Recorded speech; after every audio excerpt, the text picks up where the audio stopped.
सभी विद्यार्थियों का ऑनलाइन क्लासेस में स्वागत है। हम आज next class BA BSc first year geography की क्लास है। इसमें पेपर है सेकंड राजस्थान का भूगोल और यूनिट थर्ड है थर्ड। यूनिट थर्ड का टॉपिक है राजस्थान में जनसंख्या। देखो राजस्थान में जो जनसंख्या वाला टॉपिक है इसमें से 2 क्वेश्चन पहले आपको बता चुके हैं। थर्ड क्वेश्चन है राजस्थान में जनसंख्या की धार्मिक घटना पर टिप्पणी लिखिए। यानी शॉर्ट नोट लिखना है। इसमें 2 प्रश्न पूछे जाते हैं टिप्पणी वाले कभी कभी परीक्षाओं में और पूछे भी गए। तो इसके साथ में दूसरा जो राजस्थान में महिलाओं की साक्षरता है वो नेक्स्ट क्लास में या इस क्वेश्चन को पूरा होने के बाद करवाएंगे। तो पहले देखो राजस्थान के अंदर जनसंख्या की जो धार्मिक घटना है उसके आधार पर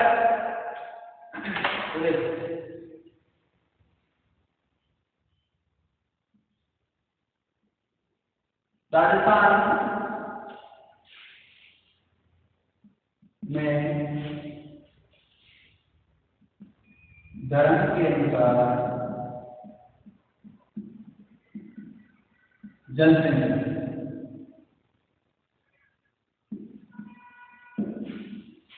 जनसंख्या अगर ये आंकड़े की बात करें तो जनसंख्या की ऑथेंटिक आंकड़े 2011 की जनगणना है उसके अनुसार आए हुए हैं। तो यहाँ तो डालोगे सारणी बनेगी। इसमें यहाँ तो डालोगे धर्म, कौन कौन से धर्म है, ठीक है। इसके बाद में यहाँ पे डालोगे कितनी जनसंख्या है,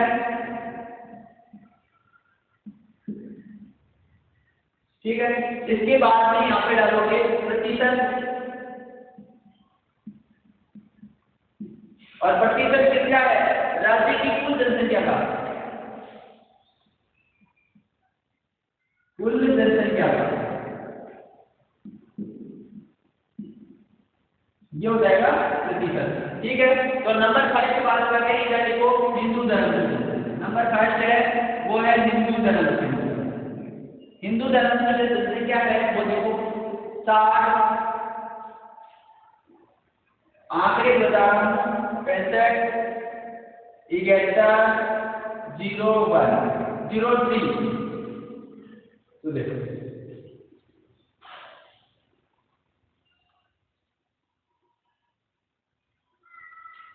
अब ये जो संपूर्ण जनसंख्या है उसका है 88.49%, ठीक है। इसके बाद जो सेकंड धर्म है राजस्थान में वो है मुस्लिम जो धर्म है इसकी जनसंख्या है 62 15 377। ये है राजस्थान की जो कुल जनसंख्या है उसका 9.07%, ठीक है। इसके बाद में थर्ड जो धर्म है वो है ईसाई थर्ड धर्म है। उसमें जनसंख्या है 96,430। ये है कुल जनसंख्या का 0.14%। इसके बाद में है फोर्थ है सिख धर्म। उसका जो जनसंख्या प्रतिशत है वो देखो निम्न है।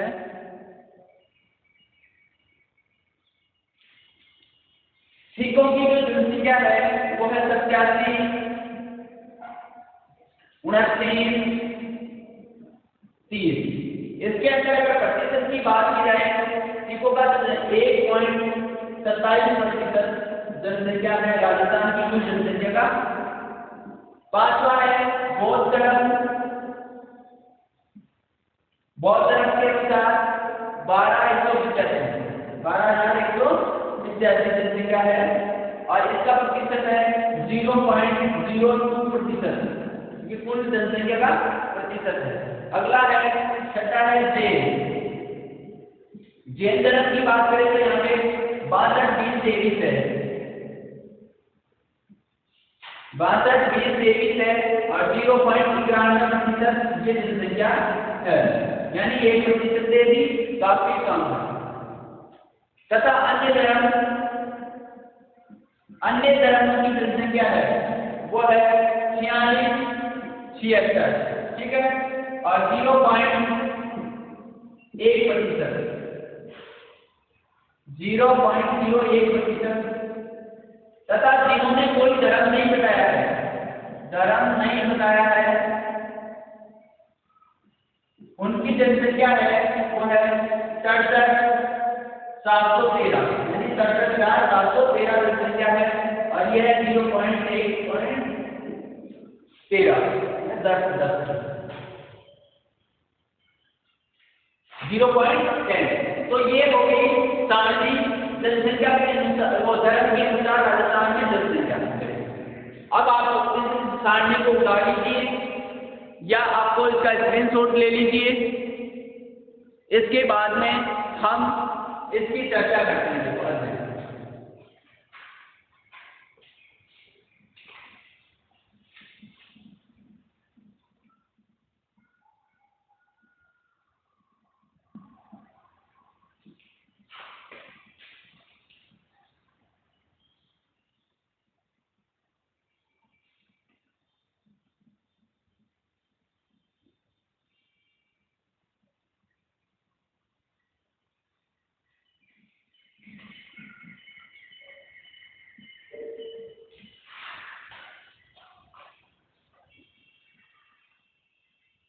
नंबर अब बात करते हैं वर्ष 2011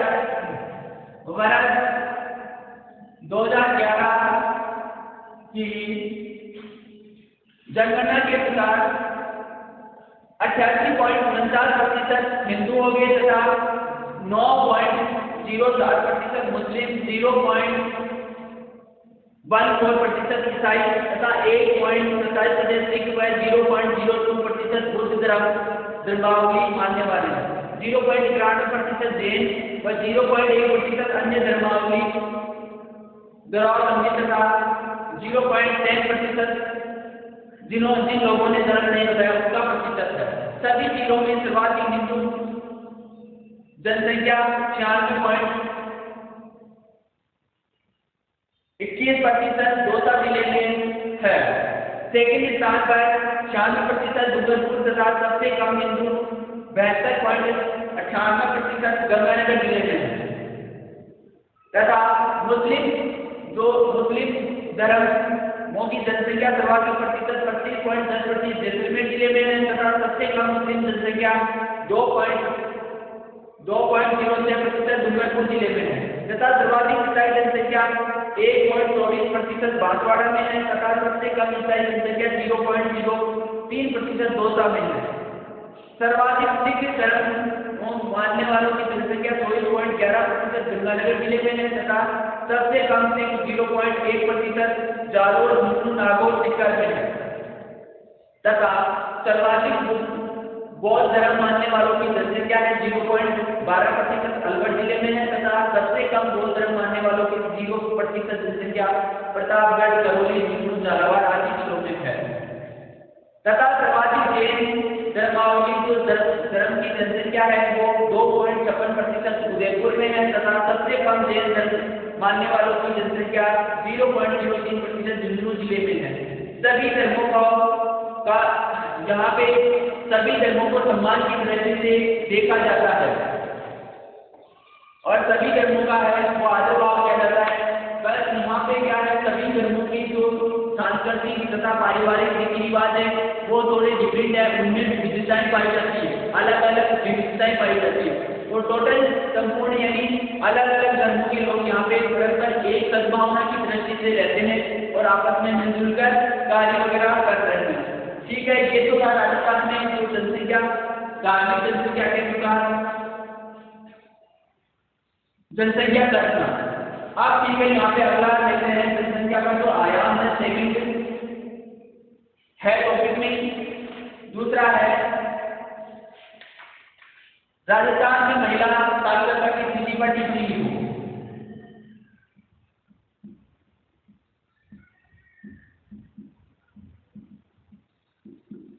राजस्थान में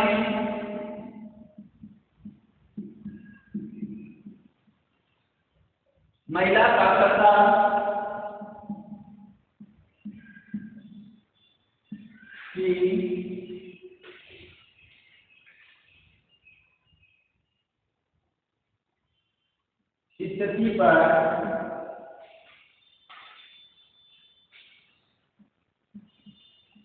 टिप्पणी लिखिए।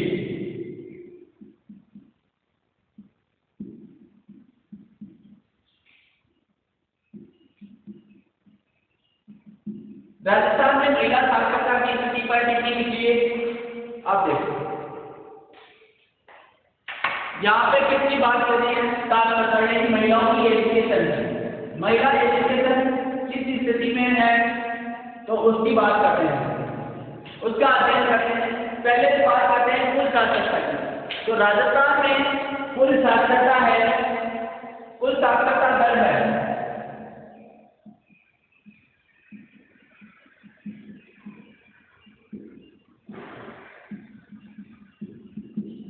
कुल साक्षरता दर है वो है 67.6%। वर्ष 2011 की जनगणना के अनुसार इसमें कुल साक्षरता दर है, अगर पुरुषों की साक्षरता की दर बात की जाए, पुरुष साक्षरता दर है वह 80.51% तथा महिला की साक्षरता प्रतिशत है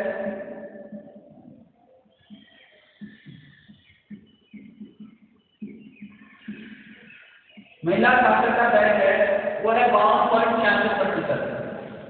52.66% ये महिलाओं की साक्षरता दर है। अब राजस्थान में उपयोगी जो साक्षरता प्रतिशत है वो देखो कि राजस्थान में अलग अलग टाइम में किस प्रकार से साक्षरता दर में ग्रोथ हुई है या बढ़ोतरी, कहाँ पे कमी हुई है। तो देखो यहाँ पे वर्ष जनगणना वर्ष ध्यान रखना, जनगणना वर्ष हो गया तथा यहाँ पे होगी महिला साक्षरता।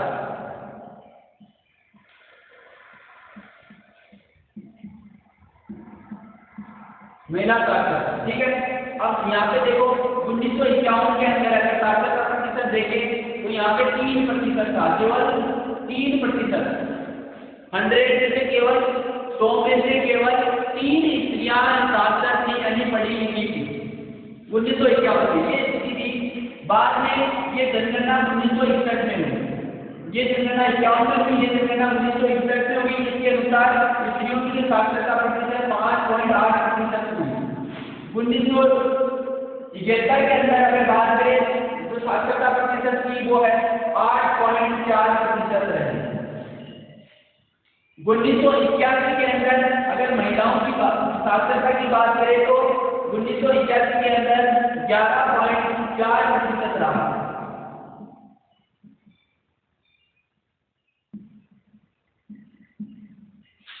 उन्नीस सौ 91 के अंदर देखो महिला साक्षरता की जो ये दशक के अंदर हर 2 साल बाद में जनसंख्या की गणना होती है, जनगणना होती है, उसके अनुसार ये है।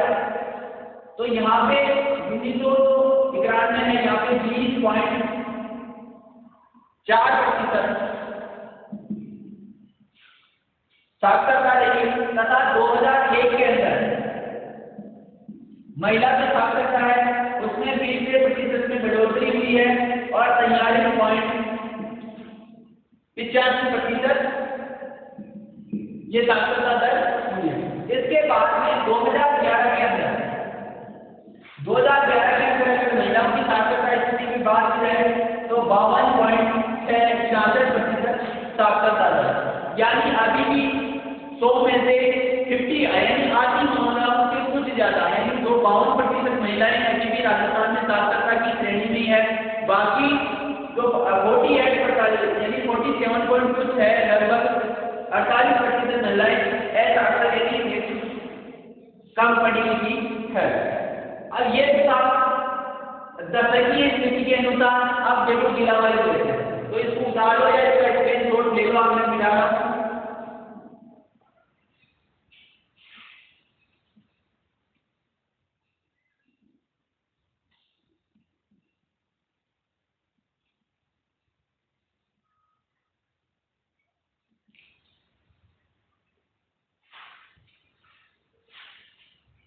देखो राज्य में 1951 में महिला साक्षरता की दृष्टि से अधिक पिछड़ा हुआ था, केवल 3% महिलाएं साक्षर थी। कालांतर समय उपरांत पर अनेक प्रयास किए गए और अनेक साक्षरता अभियान चलाए गए, जिससे वर्ष 2001 2001 की जनगणना के अनुसार राज्य में महिला साक्षरता दर वो 52.66% तक पहुंच गई। वर्तमान में भी महिला साक्षरता कम है। जिलेवार दृष्टि से अगर हम जिलेवार दृष्टि से महिला साक्षरता को देखा जाए तो 65.9% कोटा जिले की, 65.9% कोटा जिले की है सर्वाधिक, तथा दूसरे स्थान पर 64% जयपुर जिले की। जयपुर जिले की है। तथा स्त्रियों में निम्न साक्षरता 38.5% जालोर की है। ये तो होगी सर्वाधिक की। अगर न्यून की बात करें, न्यूनतम, तो यह 38.5% जालोर की।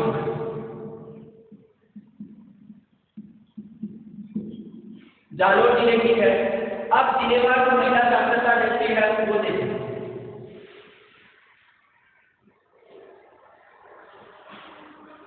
यहाँ पे जिला तथा यहाँ पे साक्षरता आ जाएगी। महिलाओं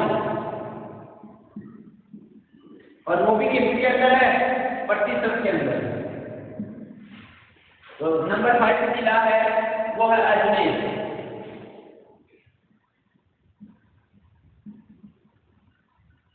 अजमेर नंबर 5 जिला है, यहाँ पे 55.7 है। सेकंड जो जिला है वो अलवर है और यहाँ पे 56.3%। अगला है बांसवाड़ा।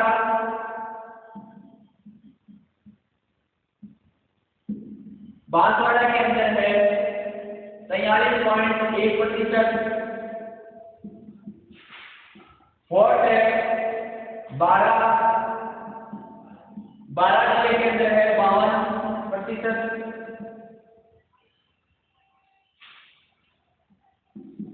बाड़मेर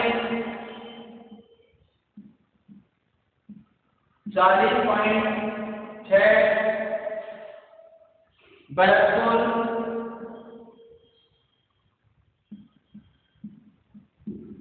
भरतपुर के अंदर है 54.2। सातवां है भीलवाड़ा। भीलवाड़ा की अगर बात करें महिला साक्षरता में तो 43.2। वह है बीकानेर। बीकानेर में अगर महिला साक्षरता की बात की जाए तो बीकानेर के अंदर है 53.2।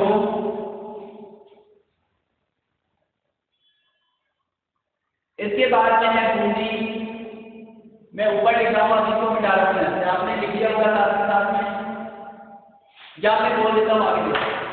इसके बाद में आगे है बूंदी। बूंदी के अंदर है 46.6%। ठीक है। अगला है चित्तौड़गढ़ में 46.5%। तथा इसके बाद है चूरू के अंदर है 52%। तथा दौसा में है 51.9%। तथा धौलपुर में है 54.7%। तथा डूंगरपुर में है 46.2%। गंगानगर में है 64.7%। हनुमानगढ़ में है 55.8%। जयपुर में है 64%। तथा जैसलमेर में है 39.7%। जालौर में है 38.5%। झालावाड़ में है 46.5%। झुंझुनू में है 61%। जौनपुर में है 51%। करौली में है 48%। कोटा में है 65%। नागौर के अंदर है 43%। पाली के अंदर है 48%। प्रतापगढ़ के अंदर है 42%। राजसमंद के अंदर है 48%। सवाई माधोपुर में है 43.5%। सीकर में है 58.2%। सिरोही में है 39.7%। टोंक के अंदर है 45%। तथा उदयपुर में है 48.4%। तो ये हो गया जिलेवार साक्षरता की दृष्टि से। अब बात करते हैं, मैं इसको मिटा रहा हूँ, आपने स्क्रीनशॉट ले लिया होगा या सभी को लिख लिया होगा। राजस्थान में महिला साक्षरता दर 2001 में 2011 तक सर्वाधिक वृद्धि प्लस में रही है और 15.21% डूंगरपुर जिले में हुई है। अतः राजस्थान में महिला साक्षरता में सबसे पिछड़ा राज्य है, जिसका मुख्य कारण सामाजिक, यानी राजस्थान महिला साक्षरता में पिछड़ा हुआ है, जिसका मुख्य कारण यहाँ के सामाजिक रीति रिवाज एवं कठिन जलवायु एवं आर्थिक दृष्टि से विफलता है और प्राकृतिक भू आकारों का भी प्रभाव पड़ता है।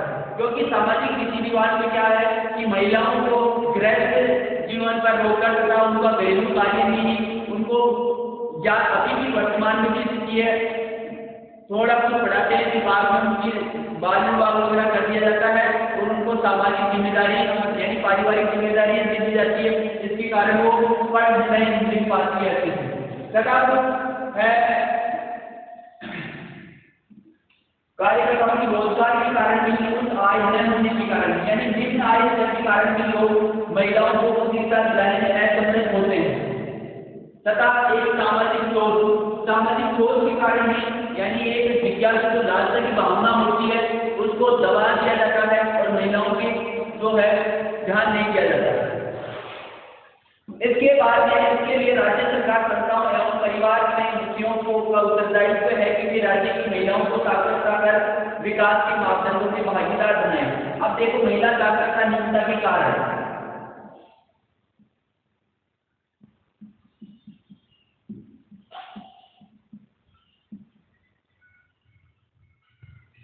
महिला साक्षरता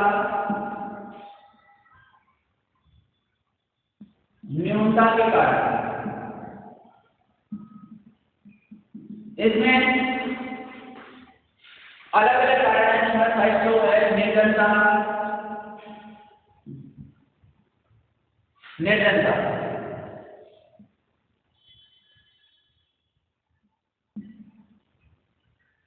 नंबर 5 यानी निर्धनता के कारण, गरीबी के कारण कई महिलाएं क्या है शिक्षा से वंचित रह जाती है। ये प्रमुख कारण है महिला साक्षरता। महिला शिक्षा के प्रति जागरूकता का अभाव,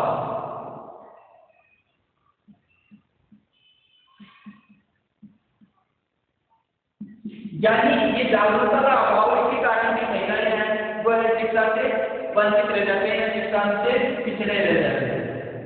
थर्ड है महिला विद्यालयों का अभाव।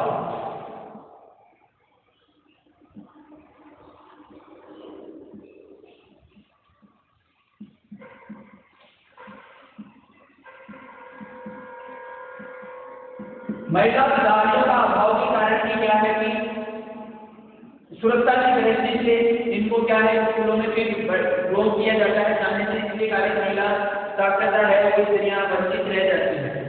विवाह की उम्र कम होना या इसको बाल विवाह की उम्र होते हैं, यानी कम उम्र में ही बाल विवाह कर दिए जाते हैं, जिसके कारण से महिलाएं क्या साक्षरता की पारिवारिक जिम्मेदारी के कारण वो पढ़ाई लिखाई हो जाती है और जब कम उम्र में उनके बच्चे वगैरह होने पर उनको शिक्षा से वंचित होना पड़ता है। अब है महिला साक्षरता के लिए देखो सरकारी प्रयास है।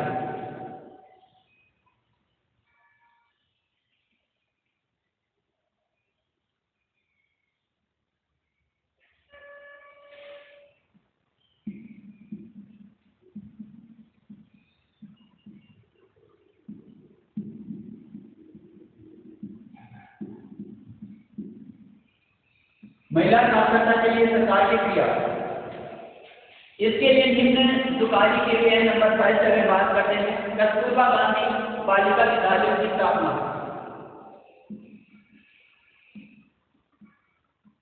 कस्तूरबा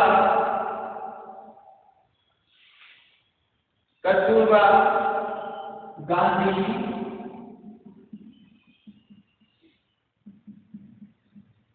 बालिका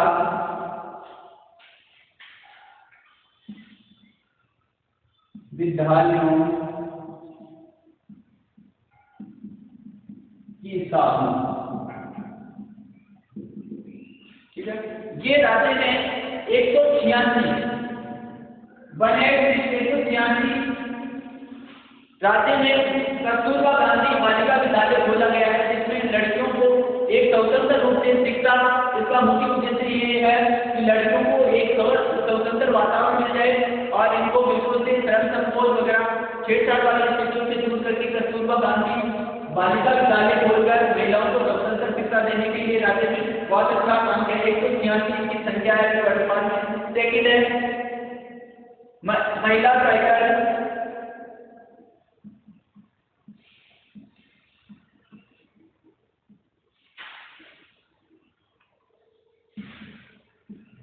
साइकिल वैन ट्रांसपोर्ट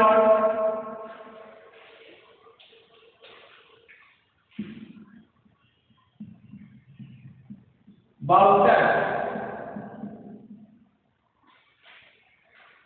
स्कीम लागू की गई।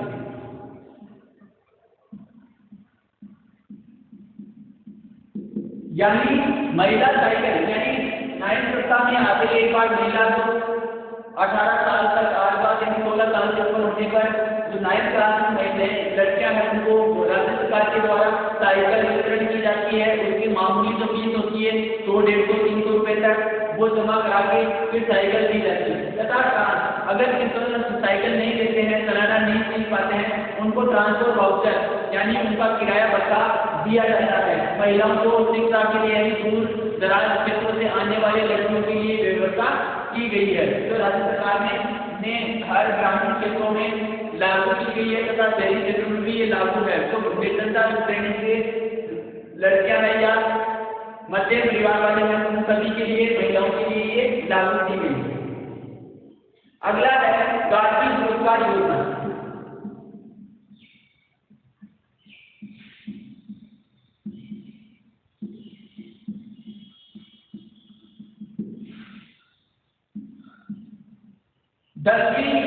आठवीं 10वीं 12वीं कक्षा के अंदर कुछ प्रतिशत 75 से ऊपर प्रतिशत अंक लाने पर उनको गार्गी पुरस्कार से 5-7 हजार रुपये जो राज्य सरकार के अनुसार गार्गी पुरस्कार की जो है उनको दिया जाता है। इसलिए उनको साक्षरता यानी उनको पढ़ाई के प्रति रुझान या उनकी सोच है या उनकी तरफ आकर्षित करने के लिए गार्गी पुरस्कार उनको दिया जाता है। अगला है ब्रिज बोर्ड का ब्रिज बोर्ड। ये ब्रिज बोर्ड क्या होता है? महिलाओं को जो अनपढ़ या पढ़ाई बिल्कुल नहीं गई उनके लिए ब्रिज बोर्ड यानी 3 से 6 महीने के लिए महिलाओं को साक्षर किया जाता है। महिलाओं को साक्षर किया जाता है जिसके कारण वो है पढ़ना लिखना सामान्य अपने साइन वगैरह कागजों को पढ़ना वगैरह वो सीख जाते हैं। तो ब्रिज बोर्ड का स्टार्ट किया गया है। विकलांग बालिकाओं के लिए विशेष योजना।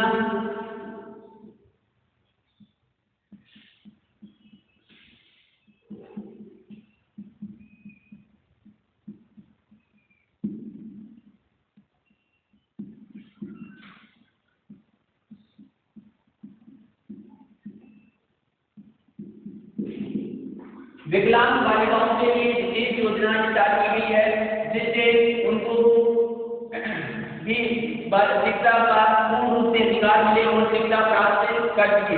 इसके कारण वो आदि बालिकाएं शिक्षा ग्रहण कर सके। निःशुल्क कंप्यूटर शिक्षा उपलब्ध कराई जा रही है।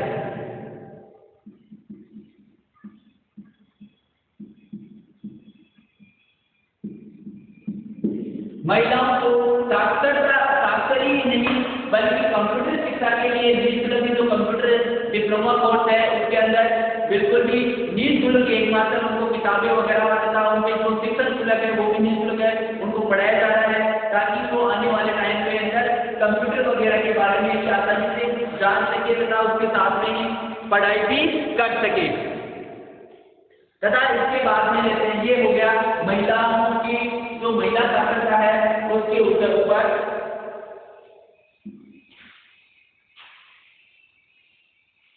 आपने साथ होगा क्या समझ लिया होगा। साथ में देखो पढ़ने को लिखने के बाद में आपका मनन करना जरूरी है और जहाँ पे डायग्राम है वहाँ पे डायग्राम भी आप राजस्थान का मानचित्र बना के उसके अंदर भी आप क्या कर सकते हो महिलाओं की जो साक्षरता है वो विजयवाड़ी उसमें भी दर्शा सकते हो तो अच्छा हो जाएगा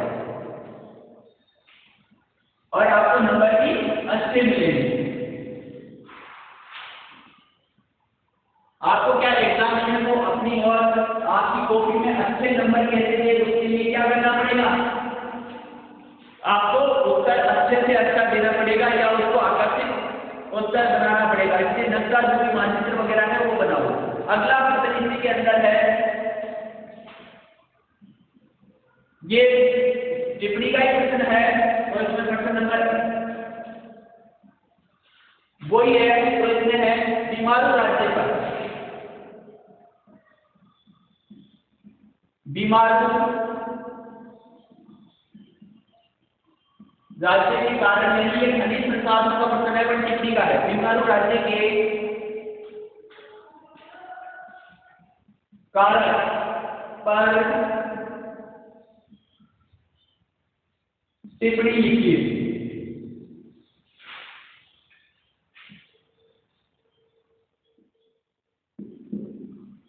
बीमारू राज्य के कारण पर टिप्पणी। अब देखो बीमारू राज्य किस कारण से है, तो ये राजस्थान के ऊपर ही लागू है। तो इसमें कुछ टॉपिक्स है, देखो कौन कौन से हैं। आप उत्तर की चर्चा करते हैं। National commission of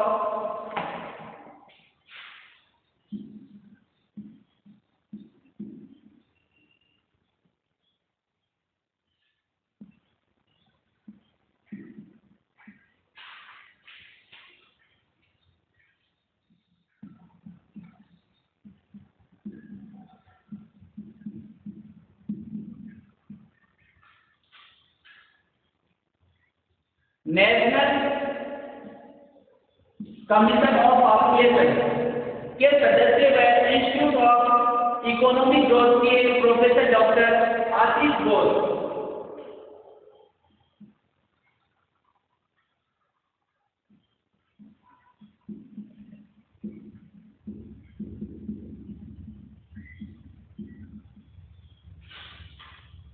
institute of economic growth के प्रोफेसर डॉक्टर आशीष घोष इस अवधारणा के प्रवर्तक है।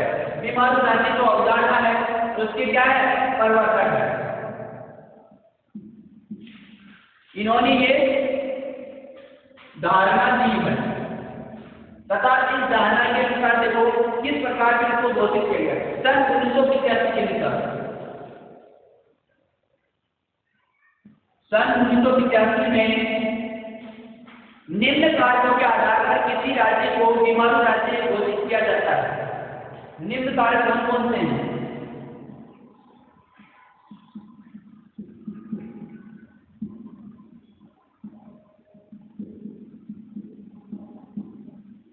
बीमारू राज्य किस प्रकार से घोषित करेंगे, देखो कारण है नंबर 1 है जनसंख्या वृद्धि।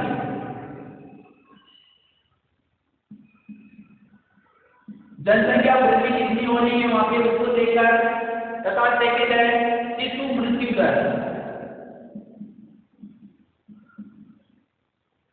शिशु मृत्यु दर। थर्ड है महिला साक्षरता।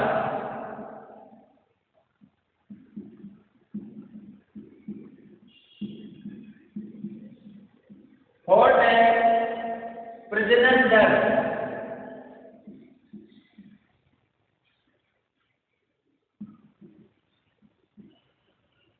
कम आयु में विवाह।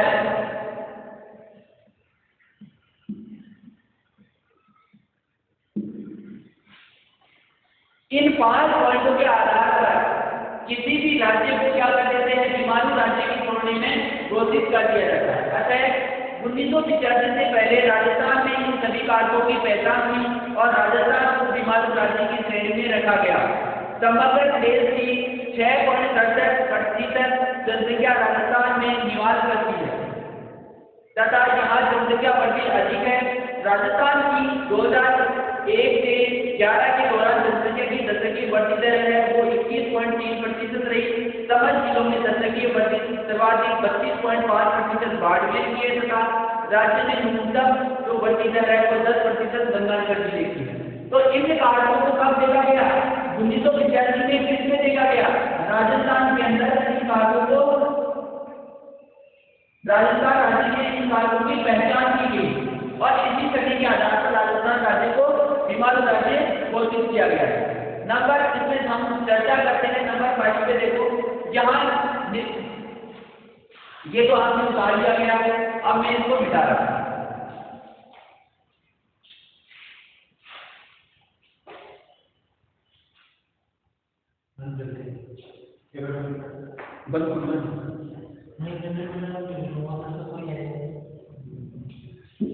इसके बाद में हम चर्चा करते हैं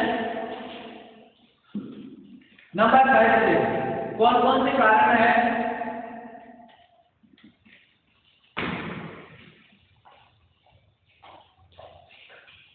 नंबर 5 देखो,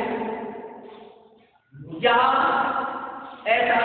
निरंतरता, प्रजनन व्यय, शिशु स्वास्थ्य की जानकारी के अभाव या स्वास्थ्य सेवाओं की कमी, गरीबी आदि कारणों से प्रदेश में शिशु दर अधिक है। यानी यहाँ पे अगर शिशु दर देखा जाए तो 1000 बच्चों के ऊपर 80 बच्चों की 80 शिशुओं की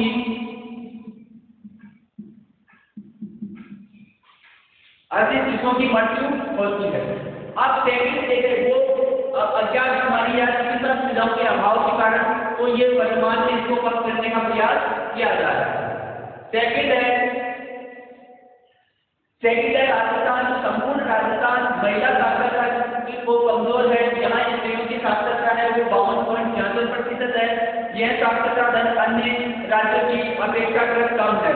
इसका मुख्य कारण सामाजिक रूढ़िवादिता व निम्न जीवन स्तर के कारण यहाँ पे है, और आपको पहले भी इसके बारे में बता दिया।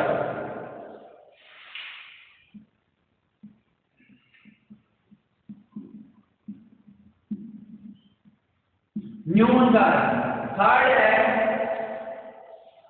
उच्च जन्म दर का होना।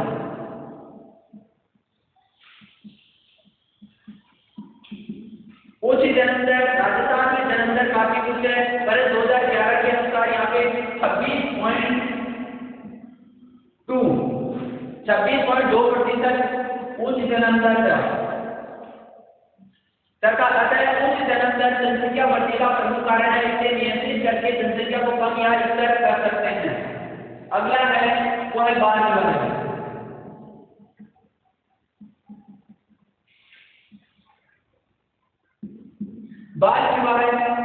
बाल विवाह से असामयिक संतान उत्पत्ति होती है। अल्पायुष्य संतान उत्पन्न होने से यहाँ की स्त्रियां है वो जनसंख्या वृद्धि में सहायक होती है। बाल विवाह पर नियंत्रण किया जाना चाहिए।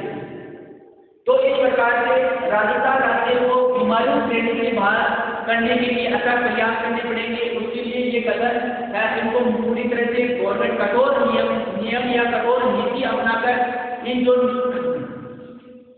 ये है इन कारणों पर जोर देकर इनको कम किया जाएगा। अगर राज्य को बीमारियों श्रेणी से बाहर निकालने को लिए विकास हुआ करता है, इसके विभिन्न जो पहलू है उनसे राज्य सरकार तथा जागरूकता फैलाकर सामाजिक संगठन को साथ में लेकर इन कारकों पे कार्य करने के साथ साथ में औद्योगिक जो दृष्टि है उसको भी संपन्न बनाएंगे तो राजस्थान राज्य है वो बीमारी श्रेणी से बाहर निकल जाएगा और आने वाली श्रेणी में एक अच्छे विकसित राज्य बन सकेगा। ठीक है, धन्यवाद। नेक्स्ट क्लास में फिर मिलेंगे, वहां तक के लिए धन्यवाद।